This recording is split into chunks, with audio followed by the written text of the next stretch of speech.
29.000 minori sono ospitati ogni anno nelle comunità alloggio, 80 ogni giorno vengono sottratti ai genitori biologici, 2 miliardi è il giro d'affari generato attorno ai minori, numeri preoccupanti che spiegano la volontà di Federcontribuenti di creare finalmente Liberi, la prima commissione di inchiesta che si occuperà di loro, i più deboli e indifesi. E abbiamo visto che la maggior parte di questi soldi vengono spesi per togliere i bimbi dalle famiglie poco abbienti, create dalla crisi attuale, per affidarli nelle case famiglia o in queste strutture.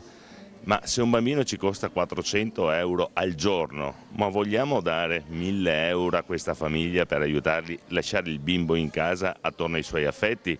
Perché dobbiamo toglierlo e ci costano dagli 8, 10, addirittura 12.000 euro al mese a bambino? Non è possibile sostenere questo. Poi abbiamo scoperto che dietro ci stanno interessi particolari e cose che la Commissione sta accertando in questo periodo. Obiettivo di Finalmente Liberi con il suo pool di esperti è quello di fare luce sulle gravi incongruenze di un percorso giuridico e psicologico poco trasparente che trasforma genitori e figli in vittime dello Stato.